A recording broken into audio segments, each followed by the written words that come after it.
आप देख रहे हैं श्री हरि कृपा आश्रम चैनल। संस्थापक स्वामी श्री हरि चैतन्य पुरी जी महाराज।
यन्माया वशवर्ति विश्वमखिलम्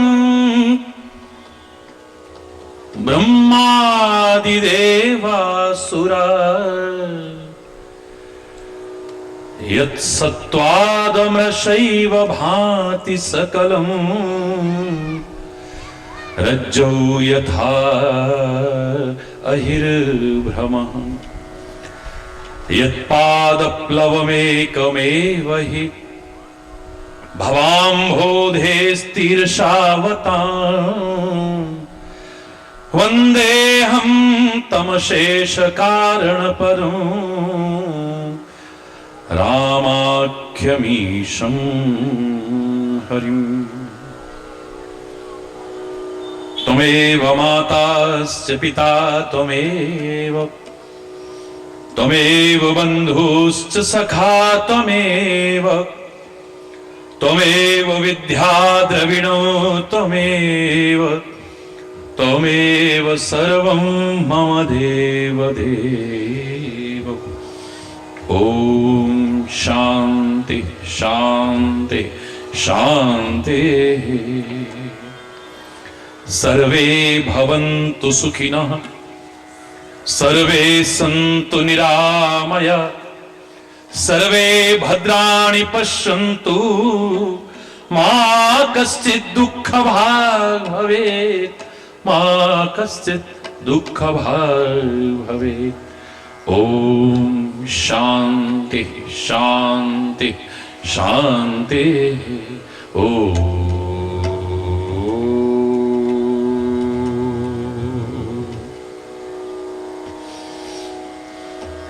मुझे गर्ज न और सहारों की मुझे गर्ज न और सहारों की एक तेरा सहारा काफी है एक तेरा सहारा काफी है। मझधार में डूबने वालों को मझधार में डूबने वालों को एक तेरा किनारा काफी है तेरा किनारा काफी है। मुझे गर्ज न और सहारों की मुझे गर्ज न और सहारों की। बन बन के सहारे टूटते हैं ये रस्म पुरानी है जग की। बन बन के सहारे टूटते हैं ये रस्म पुरानी है जग की। ये रस्म पुरानी है जग की जो टूटे कभी और छूटे नहीं जो टूटे कभी और छूटे नहीं, वो तेरा द्वारा काफी है, वो तेरा द्वारा काफी है। गर्ज नौ सहारों की, मुझे गर्ज नौ सहारों की।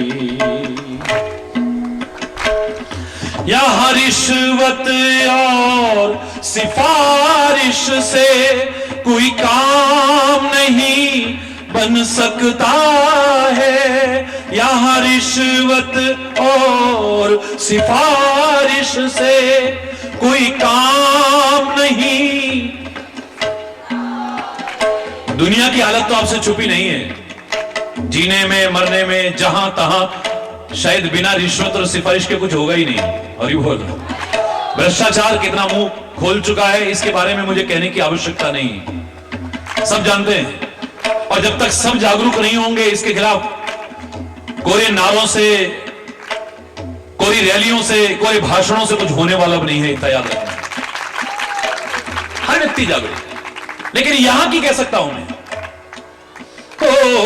यहां रिश्वत और सिफारिश से कोई काम नहीं बन सकता है। यहां रिश्वत और कोई काम नहीं, कोई काम नहीं बन सकता है। बिगड़ी तकदीर संवारने को, बिगड़ी तकदीर संवारने को, एक तेरा इशारा काफी है, तेरा इशारा काफी है। मझधार में डूबने वालों को, मझधार में डूबने वालों को, एक तेरा किनारा काफी है, तेरा किनारा काफी है। गर्ज नौ सहारों की, मुझे गर्ज नौ। नजरों को धोखा देते हैं ये झूठे नजारे दुनिया के, नजरों को धोखा, ये झूठे नजारे दुनिया के, ये झूठे नजारे दुनिया के। मेरी प्यासी आंखों के लिए, मेरी प्यासी आंखों के लिए, एक तेरा नजारा काफी है, एक तेरा नजारा काफी है। में डूबने वालों को, मझधार में डूबने वालों को, एक तेरा किनारा काफी है, एक तेरा किनारा काफी है। गर्ज नौ सहारों की, मुझे गर्ज नौ। हंसराज पपी है तो मतलब क्या नदियों और तालाबों से, हंसराज पपी है को मतलब क्या नदियों, क्या नदियों और तालाबों से, बादल से बरसे स्वाति की, बादल से बरसे स्वाति की, बस एक ही धारा का काफी है, बस एक ही धारा काफी है, मझधार में डूबने वालों को, मझधार में डूबने वालों को, बस तेरा किनारा काफी है, बस तेरा किनारा काफी है, गर्ज न और सहारों की, मुझे गर्ज न और सहारों की, मुझे गर्ज न और सहारों की।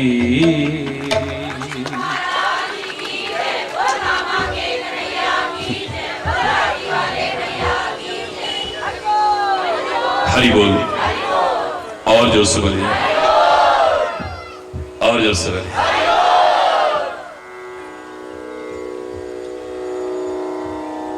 सर्वप्रथम भारतीय संस्कृति के इस महान पर्व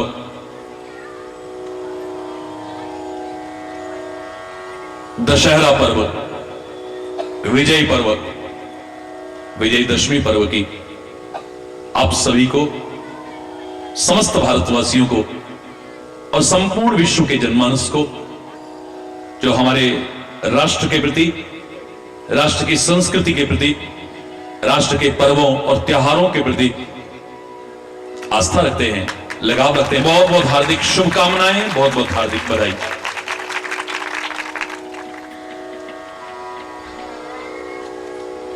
सभी जानते हैं ये विजय पर्व श्री राम का रावण पर विजय पर्व, मात्र श्री राम का रावण पर विजय पर्व नहीं है। ये असत्य पर सत्य की, बुराई पर अच्छाई की, अधर्म पर धर्म की विजय है, जो होती रही है, हो रही है और आगे भी होती रहेगी। श्री राम ने रावण पर विजय प्राप्त की, हमारे लिए बड़े गौरव की बात है। लेकिन यदि हम अपने अंदर के रावणत्व पर, अपने अंदर के कंसत्व पर, अपने अंतर के राक्षसत्व पर स्वयं भी विजय प्राप्त कर लें तो शायद और भी गौरव की बात होगी।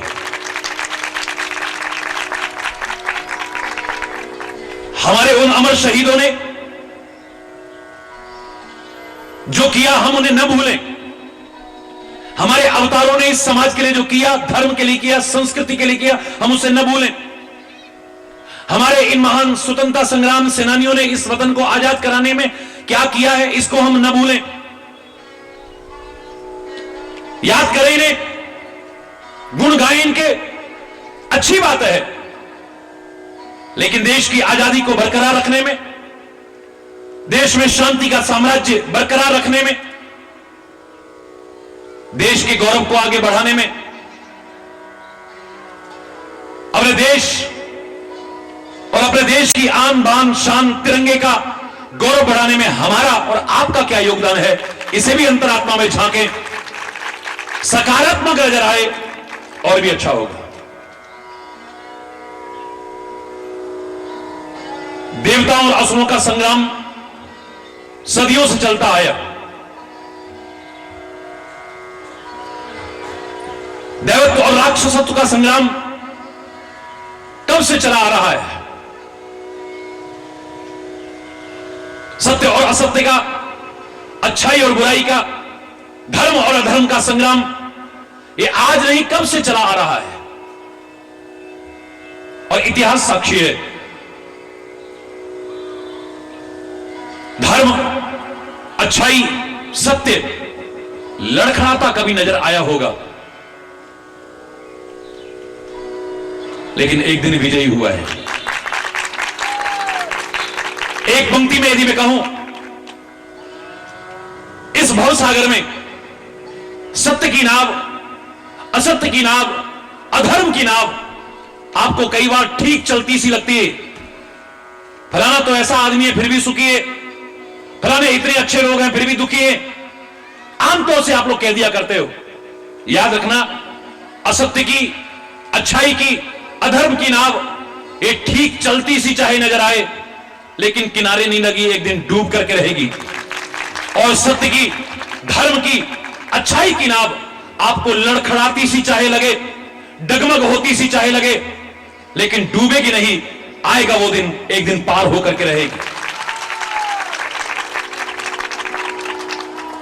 इतिहास साक्षी है, और चाहे वर्तमान को देखें या भविष्य के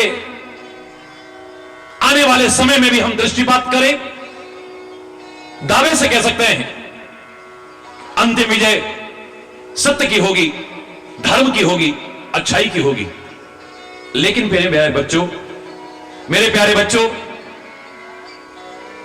मेरे प्यारे भाइयों, मेरी प्यारी बहनों, ये लड़ाई वहीं तक नहीं होती।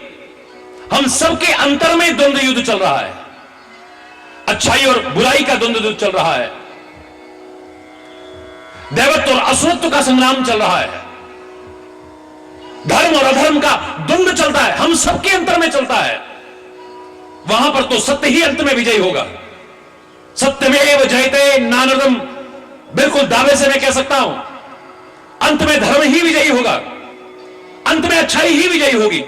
लेकिन तुम्हारे अंतर में चल रहे द्वंद्व में कौन विजयी होगा, यह दावे से नहीं कहा जा सकता, यह व्यक्तिगत आपके ऊपर निर्भर करता है।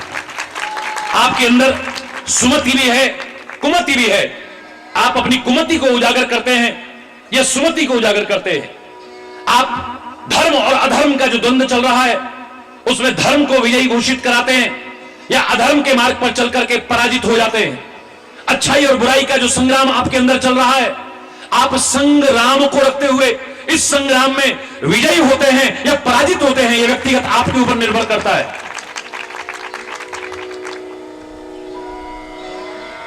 साथ मत छोड़ना कभी सत्य का, साथ मत छोड़ना कभी धर्म का, साथ मत छोड़ना कभी परमात्मा का, साथ मत छोड़ना कभी भी अच्छाई का। पकड़े रहना, यही आपको एक दिन विजयी घोषित कराएगी। आएगा वो दिन, हो सकता है वर्तमान में इसके पूरे परिणाम आपको देखने को न मिल रहे हो, लेकिन बाल्यावस्था से भाव भरने का क्या तात्पर्य था? We shall overcome, we shall overcome, someday the day will come. हम होंगे कामयाब, हम होंगे कामयाब, हम होंगे कामयाब। एक दिन पूरा है विश्वास, मन में है विश्वास, हम होंगे कामयाब एक दिन। होगी शांति चारों ओर, होगी शांति चारों ओर, होगी शांति चारों ओर एक दिन। मन में है विश्वास, पूरा है विश्वास, होगी शांति चारों ओर एक दिन। लेकिन उस सब के लिए हम सबको भी अपने जीवन पर दृष्टिपात करना होगा, आत्म अन्वेषण करना होगा।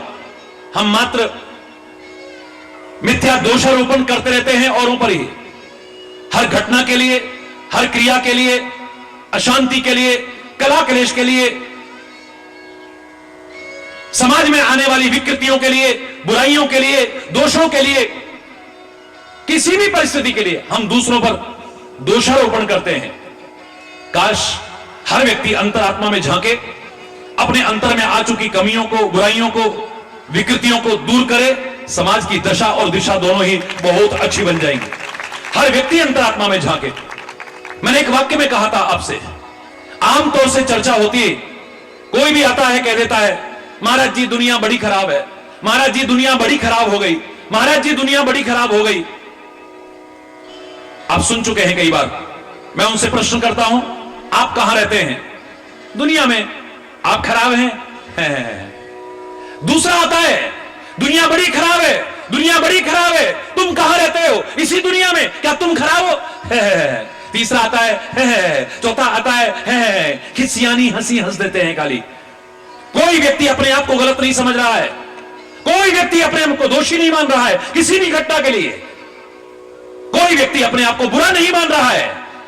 जब कोई व्यक्ति बुरा नहीं मान रहा है, दोषी नहीं मान रहा है, तो समाज गंदा कहां हुआ? मेरा प्रश्न है आपसे, क्योंकि व्यक्ति से ही तो समाज बनता है। ये दुनिया आप लोगों से ही तो मिलकर के है।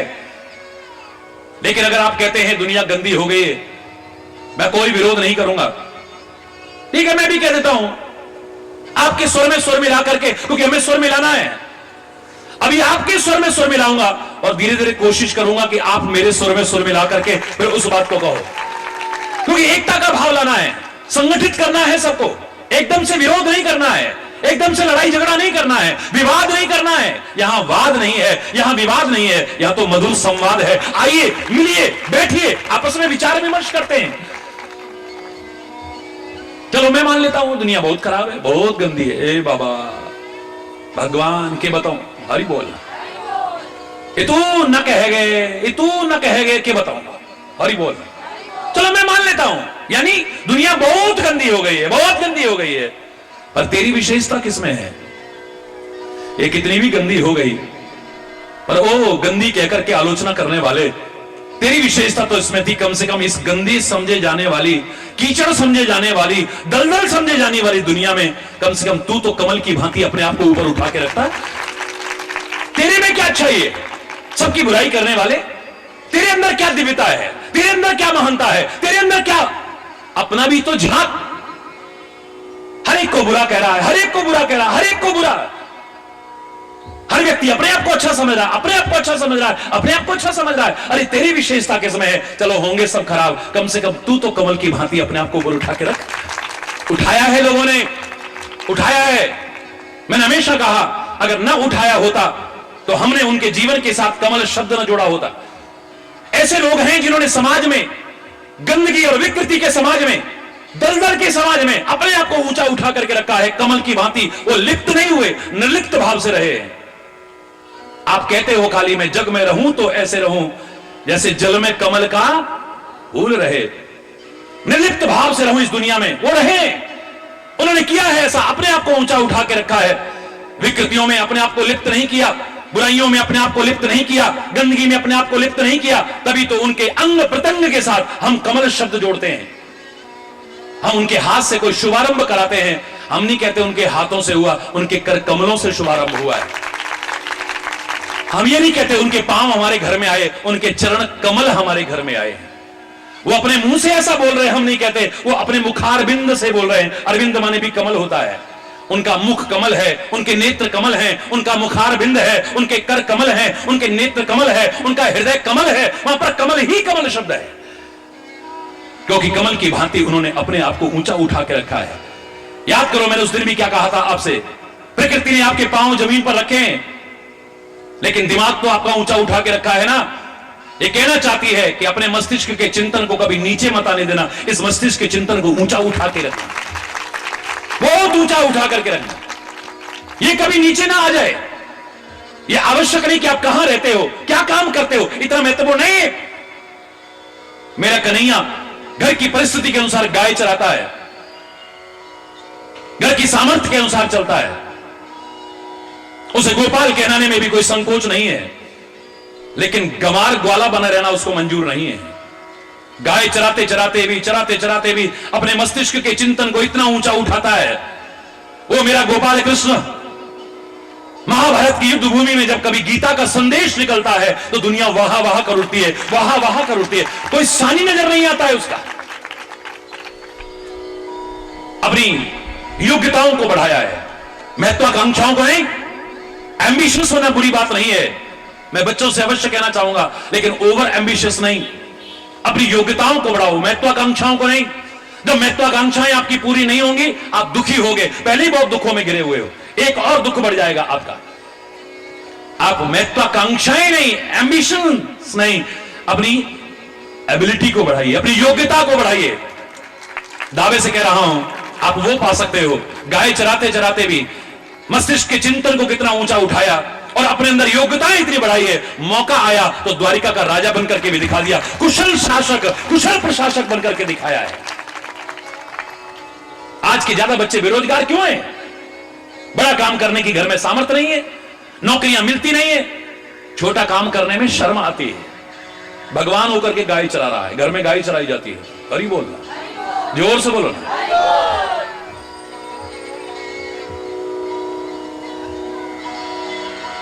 तेते पांव पसारिए जेती लांबी सौर। सर्दी में, अब सर्दियां शुरू हो रही है, ठंड पड़नी शुरू हो जाएगी, तो आपके पास मान लो रजाई है और रजाई से ज्यादा आपके पांव है, तो बाहर मत निकालना, ठंड में ठिठुरते रहोगे रजाई होते हुए भी। बाहर उतने ही पैर निकालिए, उतने ही पैर फैलाइए जितनी रजाई हो आपकी, अपनी सामर्थ्य के अनुसार चलिए। अगर धार्मिक अनुष्ठानों में भी आप करते हैं,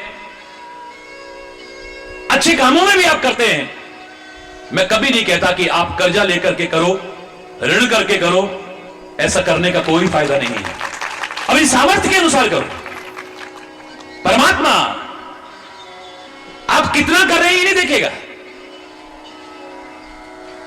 कितना कर रहे हैं ये नहीं देखेगा, आप किस भाव से कर रहे हैं ये देखेगा।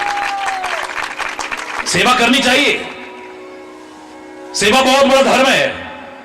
कल मैंने चर्चा की ना आपसे कि अगर ग्रंथों को देखें, कई बार ऐसा लगता है विरोधाभास सा है। सबसे बड़ा धर्म क्या है? अहिंसा परमो धर्म, परम धर्म श्रुति विदित अहिंसा। सबसे बड़ा धर्म अगर कोई है तो क्या है? अहिंसा धर्म है।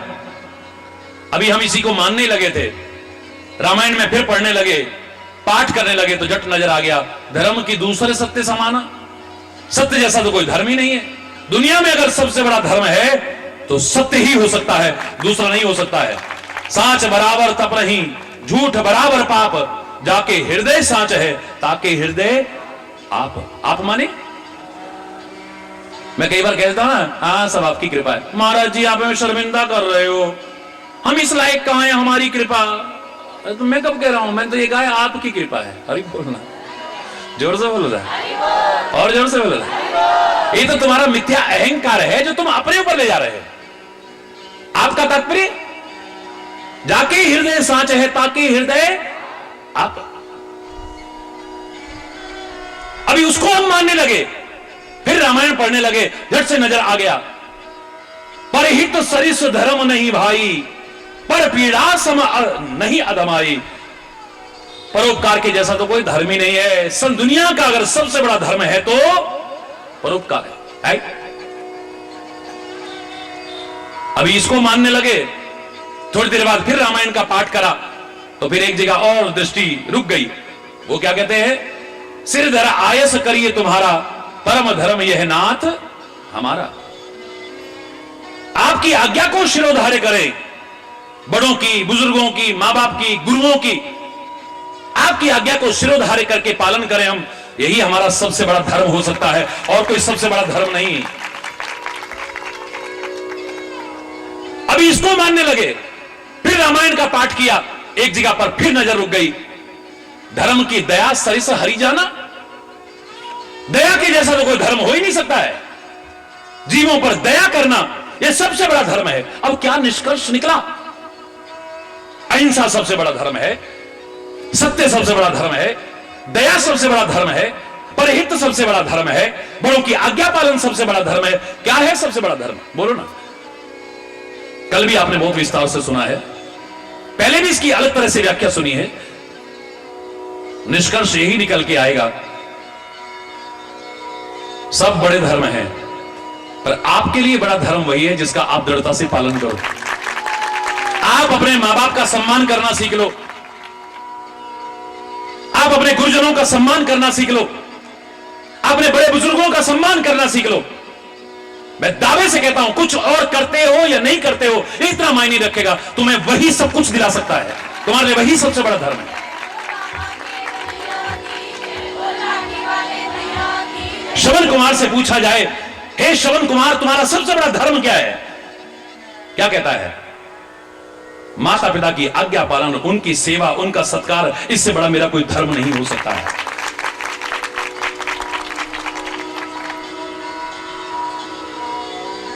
किसने सेवा को ही अपना परम धर्म मान लिया है। नहीं मन करता है अब पूजा करने का, पाठ करने का, जप करने का, कुछ ऐसा हो गया है, नहीं मन कर रहा है। यद्यपि नहीं छोड़ना चाहिए कभी भी, ऐसे समय में वही तो सहायक बनेगा, और कौन सहायक बनेगा हमारा? और कौन सहायक बनेगा हमारा? कोई सहायक नहीं बनेगा।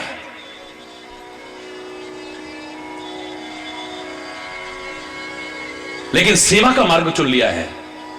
चलो मैं इतना कह सकता हूं, आप समाज की सेवा कर रहे हो, निर्बल असहाय असमर्थ की सेवा कर रहे हो, कुछ और न भी कर पाओगे ना तो भी चलेगा।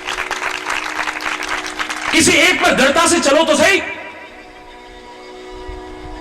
आप लोगों पर दया करते हो, निर्दयी नहीं बने हो, जालिम नहीं बने हो, अत्याचारी नहीं बने हो, अन्याय नहीं करते हो, अधर्म नहीं करते हो। मैं दावे से कह रहा हूं, कुछ और नहीं भी करते हो चलेगा, आपके लिए वही सबसे बड़ा धर्म है। भगत सिंह से पूछा जाए तुम्हारी निगाह में सबसे बड़ा धर्म क्या हो सकता है?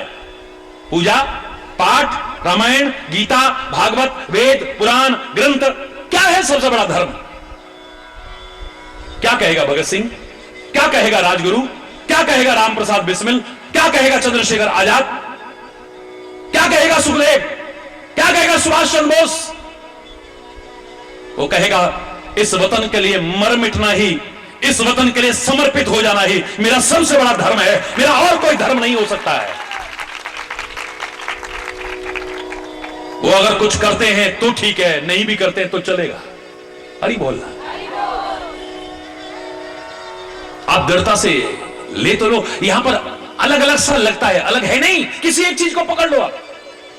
जैसे कल मैंने आपसे कहा ना, भारतीय संस्कृति में ही ऐसा है, इतने देवी देवता, इतनी उपासना पद्धतियां, इतना पूजा पाठ, इतना कर, आदमी भ्रमित हो जाए महाराज जी, ये करे कि ये करे, ये करे कि ये करे। अब ये नहीं करा तो ये हो गया, ये नहीं करा तो वो हो गया, ऐसा ना हो जाए, वैसा ना हो जाए, आदमी डरा सा है। इससे तो अच्छा है जो कोई नहीं करते। अच्छा करके भी अगर बहम लाए तो फिर फायदा क्या है? हरि बोल। समझ में नहीं आता है क्या करें। मैंने कहा यही भ्रांति पैदा हुई थी, यही भ्रम पैदा हुआ था अर्जुन के मन में भी, और उसने श्री कृष्ण के सामने प्रस्तुत किया अपने भ्रम को। हे परमात्मन, इतनी उपासना पद्धतियां हैं, इतने पूजा पाठ, इतना कर्म, समझ में नहीं आता, इतने देवी देवता, किसकी पूजा करूं, किसकी उपासना करूं, किसकी ना करूं, समझ ही नहीं आता है। क्या कहा था श्री कृष्ण ने? आकाशात् पतितम तोयम यथा गच्छन्ति सागरः सर्वदेव नमस्कारम केशवम प्रति गच्छति। हे कुंती पुत्र, जैसे आकाश से गिरा हुआ जल कितने भी लंबे चक्र में पड़ जाए लेकिन आखिर में सागर में ही पहुंचता है, ऐसे ही तुम किसी को भी नमस्कार करो, किसी को भी नमस्कार करो, किसी को भी प्रणाम करो, किसी का भी सम्मान करो, किसी की भी सेवा करो, किसी का भी सत्कार करो, पहुंचेगा मुझ तक ही, क्योंकि मैं ही सबके अंदर बैठा हुआ, सबके अंदर मैं ही विराजमान हूं। जब मैं अंदर से हट जाता हूं, कौन किसी की सेवा करता है, कौन किसी का सत्कार करता है, कौन किसी की पूजा करता है, कौन अपने पास रखता है? फिर तो ले चलो, ले चलो, ले चलो, ले चलो, ले चलो, बस। जिसको कभी दूर करने को मन नहीं करता था, अब एक क्षण भी अपने पास रखने में डर लगने लगता है। हरि बोलना। भगवान न करे कभी 2-4 दिन रखना पड़ गया तो कितना भी प्रियजन क्यों ना हो, कितना भी स्वजन क्यों ना, कोई अपने पास नहीं रखेगा। हरि बोलना। जिसके जरा से कष्ट से हम विरक्त पड़ते थे, अब अपने हाथों से जला देते हैं, अपने हाथों से गाड़ देते हैं, अपने हाथों से बहा देते हैं। क्यों? क्या हो गया है ऐसा?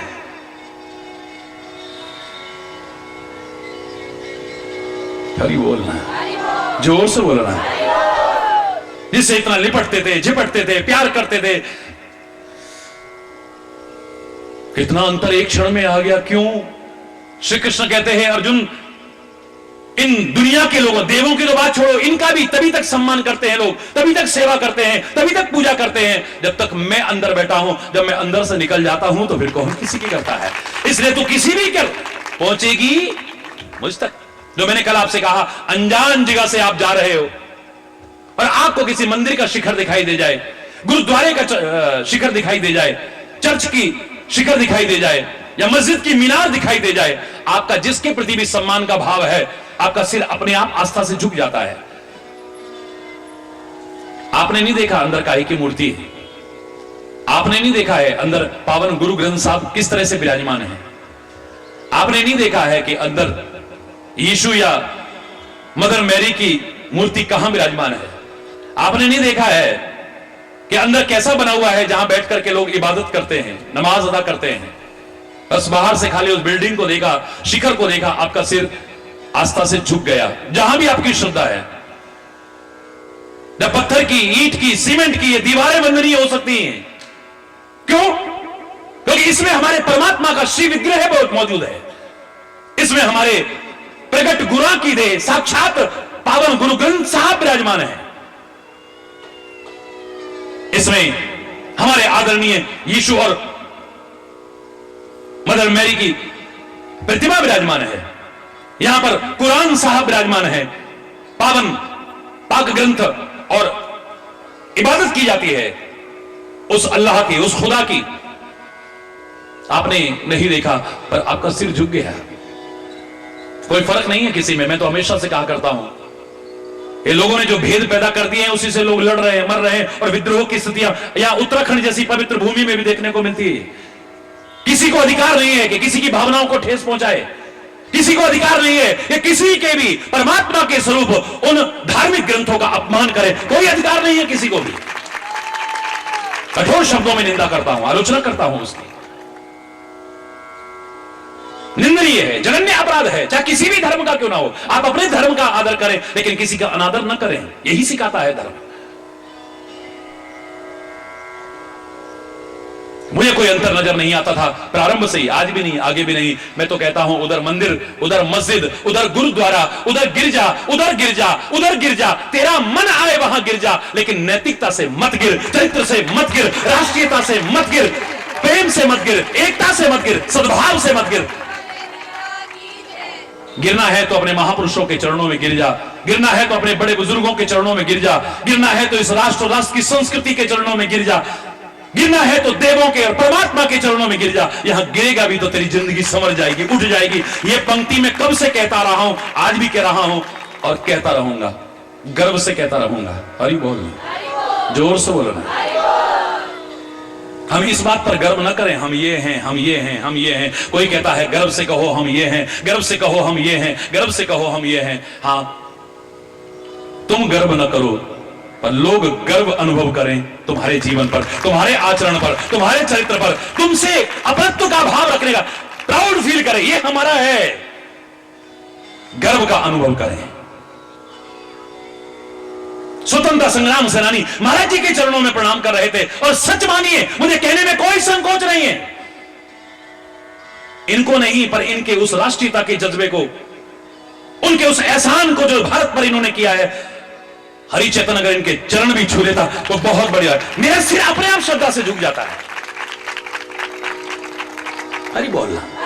हमें गर्व है, अपने भारत पर गर्व है, भारत की संस्कृति पर गर्व है, इन सपूतों पर गर्व है और उन पर भी गर्व है जो राष्ट्रीयता का जज्बा रखते हैं, इस देश की आन बान और शान को बढ़ाने की कोशिश करते हैं। हमें नाज है उनका। हरि बोलना। गर्व से कहो हम मुसलमान हैं, गर्व से कहो हम हिंदू हैं, गर्व से कहो हम सिख हैं, गर्व से कहो ईसाई है। ना ना ना, अगर कहना ही है तो गर्व से कहो हम भारतीय हैं, गर्व से कहो हम इंसान हैं, गर्व से कहो हम एक ही परमात्मा की संतान है। अब्बल अल्ले नूर उपाया, कुदरत दे सब वंदे, एक नूर तो सब जग उपजा, कौन पले को मंदे। ये जो ओछी मानसिकताएं आ गई है ना, जो समाज में विद्रोह की स्थितियां पैदा करती हैं। उधम सिंह नगर से और आसपास के क्षेत्रों से लोगों के फोन आ रहे थे, रो रहे थे। हालांकि मैं फोन नहीं उठा पाता हूं नवरात्रि में। जिनका प्यार है वो तो वैसे भी बात होती रहती है। हरि दूर रहें या पास रहें, नजरों में समाये रहते हैं। हरि बोलना। उनका तो यही भाव है। वो इस बात से नहीं होते हमने 4 बार फोन करा, आपने उठाया ही नहीं, हमने 6 बार। ये भी पता होना चाहिए कि वहां पर किस हाल में है, ये भी सब जानते हैं। मैंने कोई अपना पीए और असिस्टेंट नहीं रखा हुआ, पर्सनल सेक्रेटरी नहीं रखा हुआ जो फोन पहले उठाए और मुझे दे। मैं खाली होता हूं, बड़े प्यार से अपने बच्चों से बात करता हूं। इसमें कोई संदेह की गुंजाइश नहीं हो सकती है। अपने प्यार पर, महाराज जी के प्यार पर कभी भी संदेह मत करना। शायद जितना प्यार आप करते हैं उससे अनंत गुना प्यार आपके महाराज जी आपसे करते हैं। लेकिन उनके फोन आए, वो रो रहे, बिलख रहे थे, महाराज जी यही स्थिति आ गई है, आज कर्फ्यू लगा हुआ है, हम कैसे आएंगे। और यहां पर जो लोग आए हैं वहां से हाथ उठाओ जरा। ये रात के अंधेरों में निकल करके आए हैं। देखिए आप, ये आए हैं उधर से ही, अंधेरों में निकल करके आए हैं। प्यार को कोई दीवार नहीं रोक सकती है। हरी बोल। लेकिन ये सब जो करते हैं ओछी मानसिकता है उनकी। मैं उन्हें मानसिक रोगी कहा करता हूं, मानसिक रोगी। और शरीर से स्वस्थ होंगे हो सकता है, लेकिन मानस रोग लगे हुए हैं उनको। कल हमारा प्रसंग जहां अधूरा हुआ था, याद करिए कहां आया था? 7वां प्रश्न आया था कि कुछ मानस रोगों के बारे में बताओ, क्योंकि मानसिक रोगी बहुत हो गए हैं। मानसिक रोगी का तात्पर्य यही नहीं कि जो पत्थर फेंकता हो, कपड़े फाड़ के भागता हो, दूसरों के कपड़े फाड़ता हो, नोचता हो किसी को या गालियां देता हो, उसी को मानसिक रोगी नहीं कहते हैं। जिनकी मानसिकता खराब हो गई है वही मानसिक रोगी है। सिक्के हैं वो लोग, ओछी बातें करते हैं, ओछे कर्म करते हैं, ओछी मानसिकता रखते हैं, वही मानसिक रोगी है। और कौन है? और मानस रोग एक नहीं है। मुझे लगता है कि पहले तो शरीर ही स्वस्थ नहीं है। खर में लपीड़ मुना के कुने को ओठ में लपीड़, भाड़ा में लपीड़, हाथ में लपीड़, खुट में लपीड़। हरी बोल, जोर से बोलो ना। पेट में लपीड़ है। कहां दर्द नहीं है। और इतने दर्द वाला भी किसी के दर्द को नहीं समझ रहा है। कमाल है, इतने दर्द हैं, कहां कहां दर्द नहीं है, लेकिन कोई किसी के दर्द को नहीं समझ रहा है। कोई किसी की पीड़ा को अनुभव नहीं कर रहा है। कोई किसी की व्यथा को नहीं समझ रहा है। काहू के मन की को जानत है, लोगन के मन हासी। काहू के मन की को जानत, कोई किसी के मन के दर्द को नहीं समझ रहा है। किसी की पीड़ा का एहसास नहीं है किसी को। और जिसको किसी की पीड़ा का एहसास ना हो, पीर जो अनुभव ना कर सके, वो पीर नहीं हो सकता है, वो संत नहीं हो सकता है, वो महापुरुष नहीं हो सकता है, वो भक्त नहीं हो सकता है। क्या है भक्त की परिभाषा? वैष्णव की परिभाषा क्या है? आहा, क्या नरसी ने दी है इतनी प्यारी परिभाषा। मेरे महात्मा गांधी को तो बहुत प्रिय थी। वैष्णव जन तो तेणे कहिए, पीर पराई जाने रे। वैष्णव जन तो तेणे कहिए, पीर पराई जाने रे। वैष्णव जन तो तेरे तेरे कहिए। मैं पूरा नहीं सुना रहा हूं, उस दिन सुनाया था मैंने। वही है वैष्णव। विष्णु का भक्त वही हो सकता है, सच्चा भक्त वही हो सकता है, सच्चा संत वही हो सकता है। पीर पराई जाने, जो किसी की पीर को समझता है, किसी की व्यथा को समझता है। अरे तू खुद इतने दर्दों में गिरा हुआ है, फिर भी तेरे को दर्द समझ में नहीं आ रहा है। लोग तो कहते थे जाके पांव न फटी बिवाई, सो का जाने पीर पराई। लेकिन तेरा पैर पूरा फटा हुआ है, बिवाइयां फटी हुई हैं, फिर भी तेरे को किसी की पीड़ा का एहसास नहीं हो रहा है। मैं औपचारिकता नहीं कर रहा हूं, हृदय से गदगद होकर के कह रहा हूं। हमारे मासीवाल जी के परिवार का जो दर्द है, पूरे परिवार का दर्द है वो। लेकिन हद है, इतना बड़ा दर्द पाकर के भी औरों के दर्द का एहसास गांव गांव जाकर के शिविर लगा रहे हैं, गरीबों के लिए कर रहे हैं, अशक्तों के लिए कर रहे हैं, असहायों के लिए कर रहे हैं, असमर्थों के लिए कर रहे हैं। मुझे नाज है अपने ऐसे बच्चों पर, परिवारों पर नाज है मुझे, जो अपनी पीड़ा को औरों की पीड़ा में समाहित करने की कोशिश कर रहे हैं, औरों के दर्द दूर करके अपने दर्द को भुलाने की कोशिश कर रहे हैं, औरों के आंसू पहुंच करके अपने आंसुओं को पीने की कोशिश कर रहे हैं। ताली बजा, हरी बोल। जोर से बोलना। क्या हालत हो चुकी है हमारी। पहले तो शरीर ही स्वस्थ नहीं है हमारे। If the wealth is lost, nothing is lost. इस गया हुआ धन तो फिर आ जाएगा। If the health is lost, something is lost. अगर ये शरीर गया है तो समझ लो कुछ खो गया है आपका।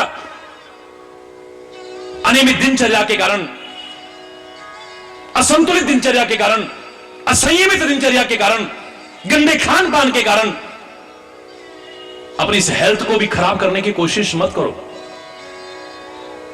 बहुत बड़ी भूमिका अदा करती है ये भी आपके सुखी रहने में, याद रखना।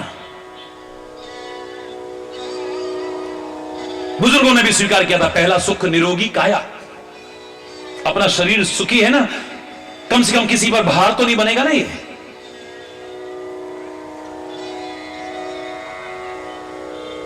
किसी के आश्रित तो नहीं होगा कम से कम। क्यों पुराने लोग कहा करते थे, ए परमात्मा जितना भी जीवन दो, ये नहीं कहते थे इतना जीवन, जितना भी दो, बस चलते फिरते रहे, किसी की सेवा करने का भाव रहे, किसी की सेवा कराने की जरूरत ना पड़े कभी। हरि बोलना। किसी की अधीनता स्वीकार ना करनी पड़े, किसी के आश्रित ना रहना पड़े हमें। किसी के लिए कुछ करने का भाव हो, किसी से कराने का भाव ना हो। हरि बोलना।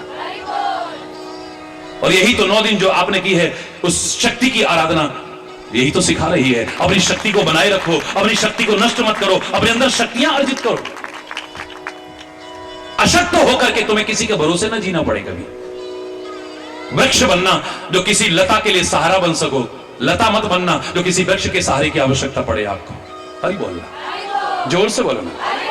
अरे ऐसा वृक्ष बनना, ऐसी मजबूत दीवार बनना कि तुम्हारे सहारे कितनी लताएं आगे बढ़ सके। तुम लता बनकर के किसी के सहारे को मत खोजना। हरि बोलना, जोर से बोलना।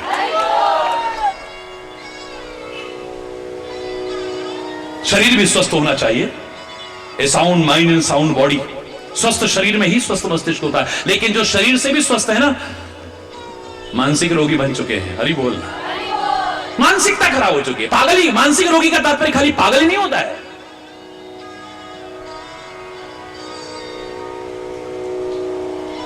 मैंने यहां के कई डॉक्टर्स को, बल्कि जो मेरा स्वभाव नहीं है, मुझे डांटना पड़ा। सामान्य रोगी को भी वो दवाई दे रहे हैं जो मानसिक रोगियों को देते हैं, जिनके हैबिचुअल हो जाएं, बाद में छोड़ना भी भारी पड़ जाए उन दवाओं को। विदेशों में, अधिकांश देशों में जो प्रतिबंधित दवाइयां हैं, मुझे हैरानी हुई। यहां पर एमबीबीएस नहीं, एमडी डॉक्टर लिख रहे हैं, एमएस लिख रहे हैं उनको। मुझे मिलकर के उनको बड़ा अफसोस जाहिर करना पड़ा। मैंने बल्कि अपने प्रवचन में उन दवाओं की पूरी लिस्ट बोली और कहां यह प्रतिबंधित है और किस लिए प्रतिबंधित है, इसको भी बोला। लेकिन अफसोस, अच्छे भले आदमी को दे रहे हैं, जिसकी आदत एक बार पड़ गई तो फिर छूटने वाली भी नहीं है। हरि बोलना। मानस रोग है हमारे अंदर, एक नहीं बड़े कितने रोग हैं हमारे अंदर। बड़ी सुंदर व्याख्या है। मैं चाहूंगा कि उन पर तुम विजय पा सको। इस विजयदशमी पर्व पर मैं अवश्य उनकी चर्चा करना चाहूंगा, जिससे कि हमारा वो प्रसंग भी आगे बढ़े। सबसे बड़ा मानस रोग क्या है? बोले सारी व्याधियों की जड़ है मोह। क्या है? मोह। मेरी पत्नी को कुछ हो गया, मेरे पति को कुछ हो गया, मेरे बेटे को कुछ हो गया, मेरी बेटी को कुछ हो गया, मेरे चाचा को कुछ हो गया, मेरे ताऊ को कुछ हो गया। ये इतना दुखदाई नहीं है, पर मेरा मोह था उसके साथ, आसक्ति थी, मेरा लगाव था। दुख का कारण ये बना हुआ है। बहुत आसक्ति जो होती है, मोह, ये हमें कर्म का एहसास नहीं रहने देती, अकर्म का एहसास नहीं रहने देती, विकर्म का एहसास हमारी बुद्धि को भी नष्ट कर देती है। आंख होते हुए भी हम पुत्र मोह के कारण, संतान के मोह के कारण, परिवार के मोह के कारण धृतराष्ट्र की तरह अंधे हो जाते हैं। आंख होते हुए पट्टी बांध लेते हैं। हरि बोलना, जोर से बोलना। क्या कहा था? तुम्हारी औलाद गलत कर रही है, हे धृतराष्ट्र, ठीक नहीं कर रही है। अपने भाइयों की सब संपत्ति पर कब्जा करे बैठे हैं, उनका हक छीन करके बैठे हुए हैं। अपने भाइयों को लाक्षागृह में जलाने की कोशिश, कितनी नीच हरकत की है इन्होंने, मालूम है आपको? जुआ खेल करके तुम्हारी कुलबधू के साथ इन्होंने ऐसा किया है।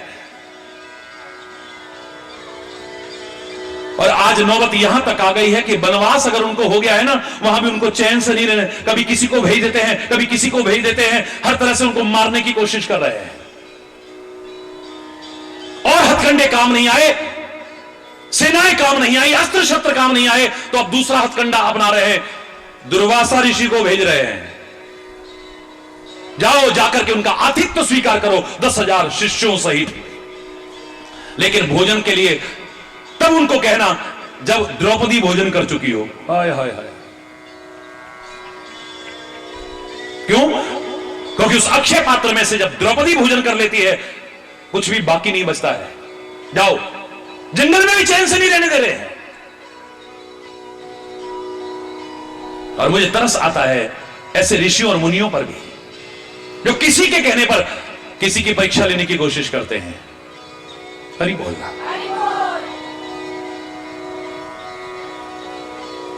एकलव्य को हम कभी भूल नहीं सकते। भगवान करे ऐसा हर शिष्य हो, लेकिन द्रोणाचार्य को हम कभी माफ नहीं कर सकते। इतना भेदभाव मेरे सिखाए अर्जुन से आगे बढ़ गया है, इसको डाउन करना है। अच्छा भाई, किसके शिष्य हो? आपके। तो गुरुदक्षिणा दी तुमने, आप आज्ञा करिए, गर्दन काट के। गर्दन नहीं, जिस अंगूठे से तुम तीर चलाते हो ना, ये अंगूठा मुझे दे दो। उसने भी आव देखा ना ताव काट करके चरणों में चढ़ा देता है। ऐसा शिष्य नहीं मिलेगा। नाज है हमें ऐसे शिष्य पर, और शर्म आती है ऐसे गुरु पर भी, जो इतने होनहार एकलव्य का अंगूठा कटवा देता है। हरि बोल। खाली किस लिए? क्योंकि मेरा सिखाया अर्जुन उससे आगे कोई बढ़ गया है। इतिहास कभी माफ नहीं कर पाएगा द्रोणाचार्य को। आचार्य होते हुए वंदनीय नहीं है।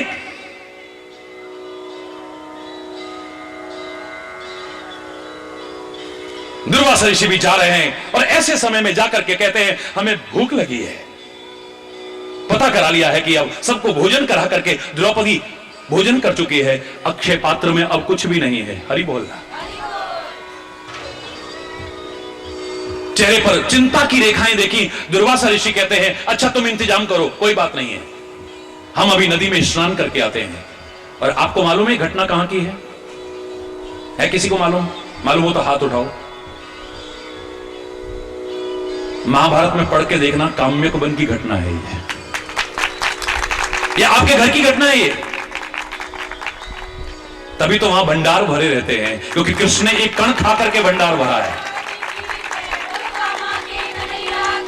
यक्ष युधिष्ठिर संवाद जो हुआ है, यक्ष युधिष्ठिर संवाद जो हुआ, 4 भाई मूर्छित हो गए और युधिष्ठिर ने जो जवाब दिया है वो भी आप पढ़िएगा। काम्यक वन नाम से आता है, क्योंकि कामा का नाम पहले काम्यक वन था, फिर कामवन हुआ, फिर कामा, और पहले आदि वृंदावन कहते थे। भगवान कृष्ण की बाल लीलाओं का साक्षी रहा है वो कामवन।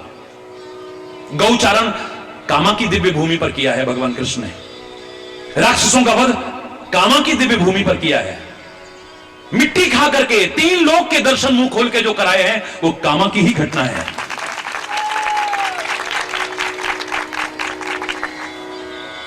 उस कामा की दिव्य भूमि पर यह घटना घटी। 10,000 शिष्यों सहित दुर्वासा ऋषि टपक पड़े। अतिथि देवो भव हमारी संस्कृति है, और मैंने हमेशा कहा है कोई आवश्यक नहीं कि आप उनको 56 प्रकार के भोग खिलाएं। आ बैठ, पानी 3 चीज मोल नहीं लानी। आओ आओ आओ, बैठो भैया बैठो, पानी पियो, इसमें कोई कीमत नहीं लग रही है। लेकिन यहां तो अब कुछ भी नहीं है। नदी पर चले गए शिष्यों सहित स्नान करने के लिए, अभी आते हैं हम, लौट के भोजन करेंगे। जब चिंतन होता है तो फिर चिंता नहीं होती है, और जब चिंता आ जाती है तो फिर चिंतन नहीं होता है। याद रखना, फिर हमें नाम अच्छा नहीं लगता, पूजा अच्छी नहीं लगती, पाठ। हमारे यहां क्यों विधान किया गया? मेरे से कोई व्यक्ति प्रश्न कर रहे थे, बोले महाराज जी घर में बच्चा हुआ और पूजा पाठ बंद कर दो। हरि बोल। घर में किसी की मृत्यु हो गई तो पूजा पाठ बंद कर दो, क्योंकि उस समय तुम व्यथित होते हो। मोहग्रसित होते हो। उस समय तुम्हें ज्ञान नहीं रहता है, विचार नहीं रहता है, विवेक नहीं रहता है। तभी तो महाराज जी से भी, अगर कहता नहीं कोई, लेकिन कोई कुछ कह भी देगा, महाराज जी बुरा नहीं मानते हैं, क्योंकि आरत के चित्त रहत न चेतु। रामायण कह रही है, जब आदमी दुखी होता है उसे बोध नहीं, वो क्या बोल रहा है उसे होश ही नहीं है। ऐसे में किसी और पर गुस्सा नहीं निकलता है, गुस्सा निकलता है तो अपने भगवान और सदगुरु पर ही निकलता है। तूने ऐसा क्या किया, तूने मेरी रक्षा क्यों नहीं की, तूने ऐसा, उन्हीं पर गुस्सा निकलता है। इससे कहीं और अपराध ना हो जाए, ये उठा करके कहीं तस्वीरें, मूर्तियां, शंख, घंटी, इन सबको फेंकना ना शुरू कर दे कहीं। हमारे ऋषियों महर्षियों ने ऊंचा चिंतन रखते हुए कहा, जब तक घर में पवित्रता नहीं आएगी तब तक तुम पूजा पाठ नहीं करोगे। सूतक लग गया है, ध्यान रखिएगा, क्योंकि इस समय तुम्हें होश नहीं है। धीरे धीरे धीरे धीरे जब शांत हो, स्वाभाविक अंतर ही अंतर में अपने आप फिर उसी की याद आएगी, और कौन है हमारा सहारा, और कौन है सहारा, इस डूबती हुई नैया को बचाने वाला, और कौन बचा है। जो अपना प्रिय था वो तो चला गया, हरि बोलना। धीरे धीरे समझ में आती है, फिर शांत हो जाता है वातावरण, फिर वही अपना लगने लगता है। फिर हम कहते हैं, तुमेव माताश्च पिता तुमेव बंधुश्च सखा तुमेव विद्या द्रविणम तुमेव सर्वम मम देव देव। याद करना, जहां चिंता आ जाएगी वहां चिंतन खत्म हो जाएगा, और जब चिंतन आता है तो फिर चिंता नहीं रहती है। यहां चिंतन है परमात्मा का। द्रौपदी के पास टेंशन नहीं हुआ है ना, हो हरि बोल। मैंने भक्तों में भी दो कैटेगरी देखी है। जब कभी विपत्ति आती है ना, जब कभी संकट की घड़ी आती है, एक भक्त को कहते देखा है, हे भगवान बहुत बड़ी मुसीबत आ गई है। किसी और को नहीं पुकारता, किसको पुकारता है, बोलो ना, भगवान को, गुरु महाराज को, उन्हीं को पुकारेगा ना। और एक भक्त की कैटेगरी और देखी है मैंने, जब कभी वो प्रॉब्लम आई, एक तो कहता है भगवान इतनी बड़ी प्रॉब्लम आ गई, दूसरा कहता है प्रॉब्लम, इतना बड़ा भगवान हमारे साथ है, तू टिक पाएगी, हो ही नहीं सकता है, पार कर जाएंगे इसको। द्रौपदी इतने बड़े भयानक दुखों की खाई को कैसे पार कर गई, वो पांडव कैसे पार कर गए, क्योंकि साथ में कौन था, बोलो ना। कितने कष्ट आए, कितनी विपत्तियां आई, कितनी मुसीबतें, राज्य छिन गया है, जंगलों में भटक रहे हैं, रात दिन पीड़ित हैं, रात दिन लोग मारने की कोशिश कर रहे हैं, और इतने पर सब्र नहीं आया, कितना बड़ा रक्तपात हुआ है। यहां तक कि द्रौपदी के 5 बेटे और 5 के टुकड़े टुकड़े हो गए। सब कुछ कट गया, छट गया, लेकिन परमात्मा से विश्वास और आस्था नहीं कटी छटी। कृष्ण का साथ नहीं छोड़ा है,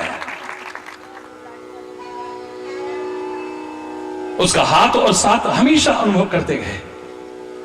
शायद उसका एक अंश भी भगवान न करे, किसी पर अगर कष्ट आया होता, विचलित हो जाता, डगमगा जाता है, अपनी जीवन लीला को भी समाप्त कर बैठता, पता नहीं उसके साथ क्या हो जाता। इतना बड़े दुख, घोर दुख को सहन करके कहां से आई हिम्मत, कैसे पार कर गए उसको, क्योंकि फिर भी कृष्ण उनके साथ है।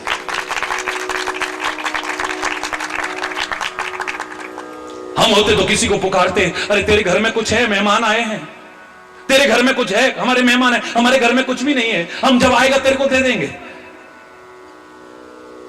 लेकिन यहां दुनिया को नहीं, दुनिया के मालिक को पुकारा है, परमात्मा अब तू ही मेरी लाज बचा सकता है, तू ही मेरी रक्षा कर सकता है, तू ही मेरा सहारा बन सकता है। और कौन, ये दुनिया में कोई अपना नहीं है। कहने को बहुत है। पहली कहावत जब मैंने कुमायूं में बोली थी ना, लोग देखते रह गए थे, महाराज घर कहां छो तुम्हारा, मेरे मुंह से एक ही पंक्ति निकली थी, सार गांव मेर मेर खौर बंधार में, हरि बोलना। सार गांव मेर मेर खौर, वो जो पानी गिरता है ना, नाला गिरता है, हाँ, कहने को सारा जहां, रहने को मकान नहीं, हरि बोलना। ऐसा वो अपने हैं, बाकी कौन अपने हैं कौन पराये सब जानते हैं, बताने की आवश्यकता नहीं है। कहने को सारी दुनिया अपनी है, पर कब तक है नहीं कह सकते आप, हरि बोलना। ये कब साथ छोड़ जाते हैं पता ही नहीं चलता है। इस दुनिया ने हमेशा किसी का साथ निभाया हो, एक उदाहरण नहीं मिलेगा, लेकिन मेरे सदगुरु ने, मेरे परमात्मा ने किसी का साथ छोड़ा हो, हाथ छोड़ा हो, कोई नहीं, पकड़ने वाला होना चाहिए। हमने पकड़ा ही कहां, हरि बोलना, हरि बोलना। ऐ परमात्मा, इस समय मेरी लाज बचा सकता है तो तू ही बचा सकता है। दुर्वासा ऋषि का तो क्रोध भी सर्वविदित है। वो तो गुस्से में तमतमाए, हमें कुछ श्राप ना दे जाए। ये कौरव हमारा कुछ नहीं बिगाड़ पा रहे,